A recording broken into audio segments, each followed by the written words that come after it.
So here we go. This is the game's play mode.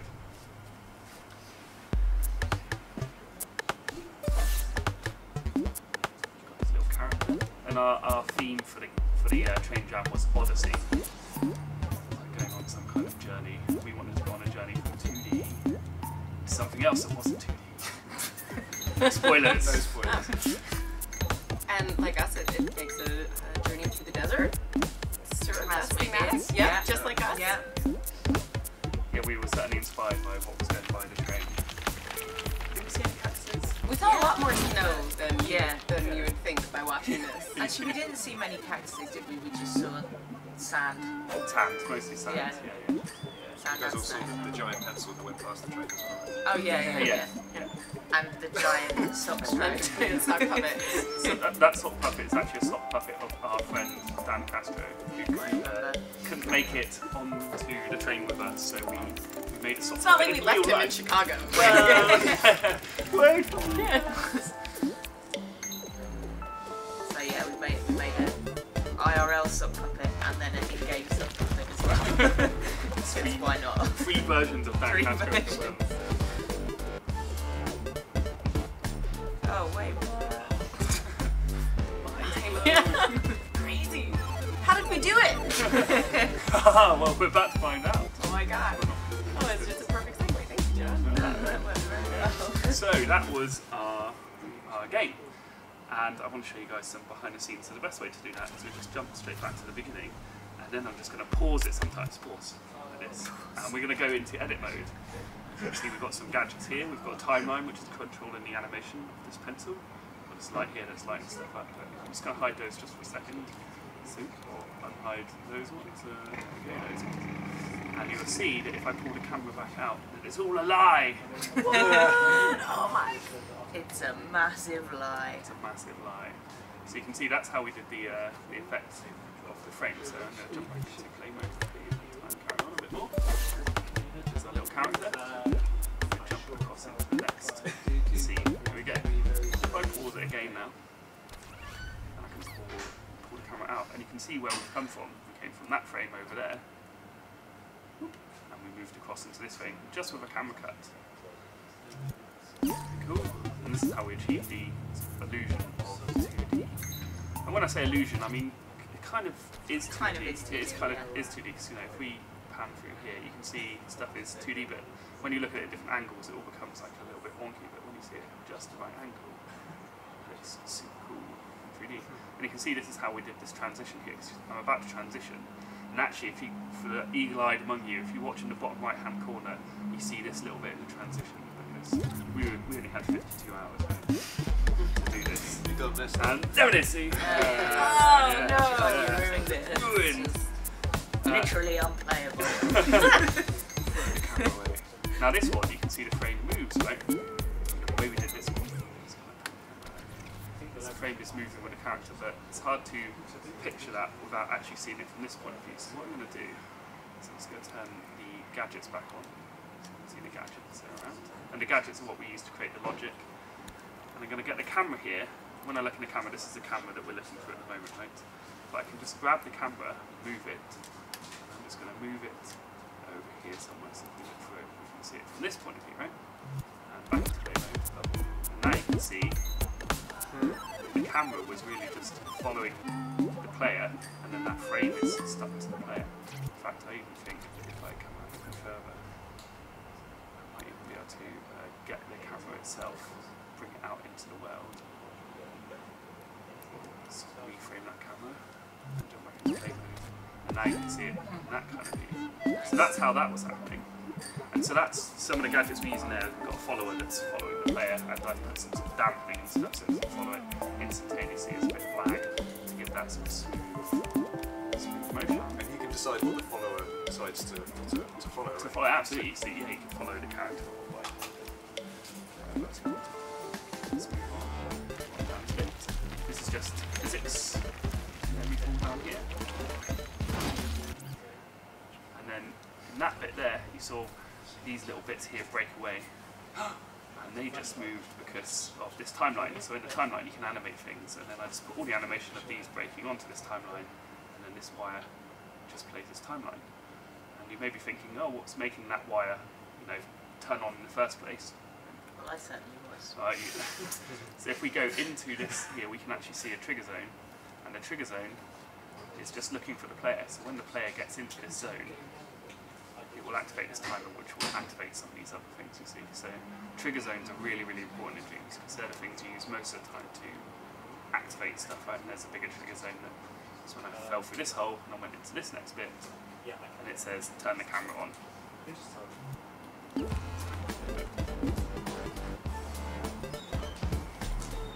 A bit louder. Yeah. Be louder, John. Louder. Apparently I'm too quiet. None of you guys can hear me. I thought I had quite a loud voice. Okay, apparently I've got to talk Shout. louder. Shout at the Shout. camera. It's going to turn into a really aggressive live stream. Trigger zone! Trigger Very zone! important! So now our character has legs. We don't have a name for our character actually, do we? Stream, name it. Stream, yeah, you guys butt in, come up with a name. Do your jobs. Character. We can't think of something Yeah, else. that's also how this game got named. Yeah. Exactly. Yeah, it is The actually. power of Twitter. So now we have some legs on the character, and that's done with our stop frame animation. And the way all these lines and stuff are drawn in the background, and especially those birds, courtesy of Abby, are drawn, is with stop frame animation. So you can draw one frame, then draw the next, and draw the next, and get animation that way. There are just 3 lines that go like that. It was so simple. And here we have a sock puppet again, and the sock puppet, once again, just jump out into mode, and you can see it's just in front of the frame here like this. In fact, if I just let time run while in this mode, you can see it's moving around. Did you give it armholes in case it ever grew arms? Yes, yes, Just because the curious. shirt Just had had to armholes ask. Sure, as had well, armholes because Yeah. we took it off of a bear. Yeah, poor That's- bear. Poor bear. Thank you for that R.I.P. bear. context. Poor armless bear. There we go. But I like that animation because you can see where you literally grabbed the puppet and Yeah, started moving it around with the controllers. Just moved it around, exactly. Here we are. And this bit, again, is the illusion of jumping into different frames. Once more, let's get back in. You can see, there's a secret line behind, which is just You're muttering again. smoke and John. mirrors. Smoke and mirrors is a line. I do tend to mutter, sorry. Just keep shouting at me if I mutter too much. And this is the bit that everyone seems to like. So when you go from this side over to this side, it turns into 3D. And once more, back into edit mode, and you can see how it really is just 3D. And I've come from over here. But what was mental is if you go back and look through it through this frame, you can actually see all the 3D stuff there. So we had to hide all of this 3D until we crossed this line here.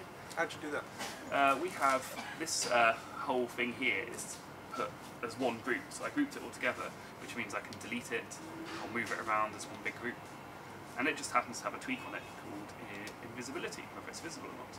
So I just plug this wire into the power of this group and turn this group on and off. Really, really simple. So powering a group actually makes it visible. If you take the power Yeah. away from the group, it goes away. Absolutely, yeah. Can you do it again just to...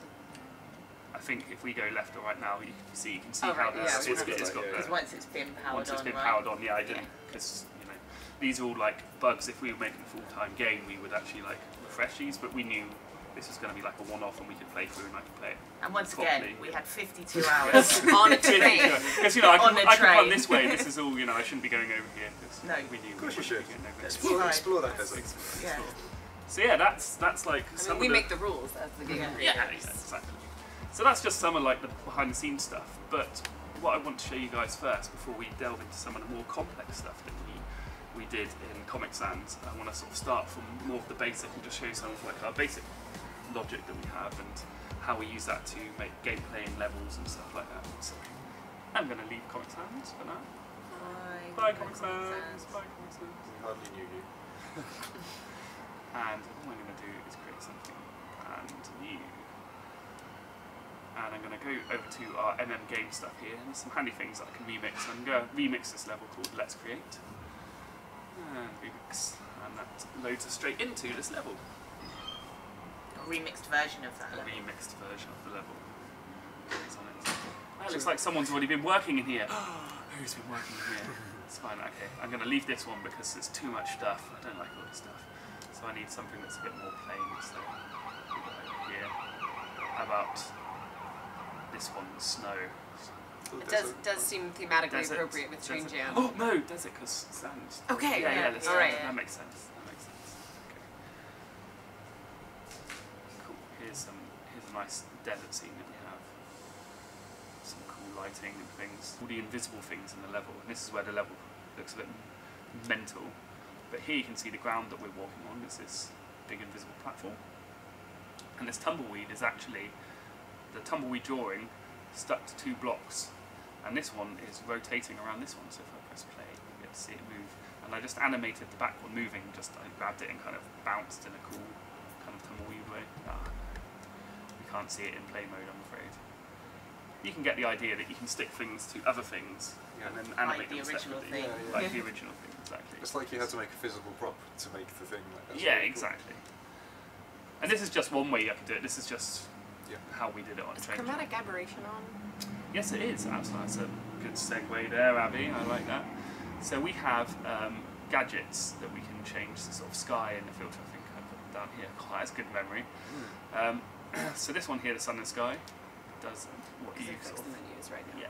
does what you expect it to do. Oh, you want me to turn it off? Is Yes. what you're saying. I see. Okay, so let's do that. So Oh yeah, the menus might be looking weird because we have this grade effect on it. Yep, so yep. that's why they look that's this one, chromatic aberration. And what that does is it splits out the RGB the closer it gets to the edge of the screen. We have loads of other cool ones as well, like VHS and love all of Posterize, these. so you guys will be able to make all your own like super cool effects. But we're going to turn it off then. That's not off. Turn it off. Turn it off. But what's really cool is, just like all the other things, that you have inputs and outputs here. So while we're playing, you can say go into a trigger zone, and that makes your chromatic aberration turn up. You know, because maybe you've like been hit by a debug missile. I don't know, whatever would make chromatic aberration. That's definitely what happened. That is definitely it. Really good way of doing like health effects. So like if you were losing health, you might want to reduce the colours or like make it all go red or something. Make it harder and harder to play. Punish you. We can change all the sort of sky here, so we can actually make the whole world look. Let's make it look more sunsetty. There we go. The whole level is changed now completely. It's somehow sinister. Yeah, it's nice. Do a Now frowny, it's like scary a face. sea of blood and Oh no! It's very. I went too red. Oh no. We couldn't have fire, but you can turn it into like a desert of blood. What have Sure, I John, What that's have I fair. done? Cool. And what other logic things on here that people would be interested in? Do you think? What are you guys interested in? That's good. That was good. Yeah, how about those collectibles? How did you make them sort of disappear Okay, when there we go. question, There you okay. go. Ed's on it. Thanks, Ed. You've really redeemed yourself. Okay. So this collectible, collector diamond, is if I Is it done? tunnel into it, it has a microchip on. And I open the microchip, and I have a feeling this microchip's going to be a bit messy, but I'm just going to show Because you. again, 52 Yeah. hours on a tray. Yeah, I wasn't trying to make it look neat. How many hours but was it? Let's have a look inside. Oh, Oh, that's not actually, too it's bad. not too bad. Look at this. Oh, I can that's probably read fine. that. Okay, so Yeah. I indicate what these are. So here's the trigger zone, which says when the player gets close enough, I want you to count this counter up once, and this counter is set to only once, so it says like, I'm definitely on now. Then I've got a little signal manipulator which says start following the character. And the reason I use the signal manipulator is to smooth it in so the mover doesn't just instantly go to the character. It kind So of it kind of builds up speed, it has like a little acceleration. So you get that kind of flies towards you. yeah, Yeah. cool, which is nice. Up here I have a signal generator. What this does, it's a bit like a sort of, in fact I'll open it up and you can get a good sort of example. At the bottom here, it generates a signal over time like this, so we're going on and off and on and off. And you can change how sort of wide they are, and you can get a really cool graphical valuation here of what it looks like, what you're trying to do. You can make certain bits random. So you I've can seen change. people use those to make like trees sway and Yeah. look like it's going in the wind Yeah, and yeah, stuff yeah. like that. It's a really cool way It's to really great for generating like a random signal. What I was using it for was to make the little thing like bob up and down like this. So I attached it to a mover here, and this mover has changed it to the forward speed, and so it's just bobbing up and down nicely. Now it's going to bob up and down completely randomly, so they're collected before it flies off into space. So you can see it now bobbing up and down, but sometimes it bobs up a bit more than it bobs down. feel like we've gone into The Shining somehow. Should I change it back? No, this is No, great. it's great. You guys. Give us another look. It also makes Sockstro more sinister. Yeah. Literally, change the whole thing. In fact, here's the so if I go into it, I can just set it to record again or stop recording, and you can see the path that Sockstroke took here. Really nice. And I just turn that on for gadget. Sockstroke looks very happy. It's a sort of handy effect when something has been animated and you open that animation recorder, you can actually see the things that it's affecting, so you get a quick idea of what's... Yeah, precisely. And to be honest, I think that's about it for the logic, really. I mean, the character has like a whole load of logic, which I'm kind of terrified to show you. Oh no, come on, show maybe I should. I think you guys will probably be excited to see it. So. At least a glimpse of a glimpse. Yeah, Nightmare give us a quick Land. preview of So yeah, I've tunneled in. Now again, behind the scenes, disclaimers, literally here. the reason I've made it look complicated is I wasn't trying to neaten it up. But Again, yeah, here train. we go. So let's open it up. So Hey. there is the logic for the character. Now, the reason there's so much logic is because the characters that's 3 characters in one, don't forget. It's like, here's one character, here's You've got the legs, 2D version, you've 2D got the legs version, you've 2D got version. the 3D Yeah. version. And I They didn't all bother need the to same- tidy up the wires or anything, Yeah, so they all have it's the same just logic. insanity. Yeah. But it's really cool because you can go as complicated as you want and add what you want to make really, really cool things. And this is a great time for the question of how extensive will the built-in tutorials be? Over to you, Abby! We are, right now we are working on lots of tutorials, and we'll also be doing plenty more like streams and how-tos, and we know that a lot of those are also going to come from the community as well. But wiki, tutorials, all that kind of stuff, we'll have way more information on that later, but we are going to be showing people how to do all sorts of awesome things in Dreams. Definitely. And one thing to bear in mind is like this character I built completely like from scratch, from nothing at all. But we have loads of pre-made characters, default puppets and stuff, so you guys won't have to do anything. You can just stick it down and it can run for your level. And you can change remix the those speed. characters And you can remix into them, stuff that looks like you want it to. And if someone makes a really cool character with a bunch of default presets and stuff that work really well and they want to publish it, then you can use that and use it in your own levels and that kind of thing. We'll totally give this character away when it gets a name, for everyone to use. I mean, when somebody names it. But if you don't name it, it stays ours. Yeah, exactly. So whoever gets to name it, like, gets to have it. Yeah. If not, it's just we're keeping it. No one gets to play it ever. Oh, this is moody. Wow. Yeah, dark. There we go. But just from the bits you've shown us there, I can see how like you would hide the 2D version and then show the 3D one. Exactly. And, like it's all just pre-made bits that are swapped around behind Yeah, the scenes, exactly. right? Exactly. So there we go. So I think we should just answer a load of questions and maybe we can do some demonstrations while answering them.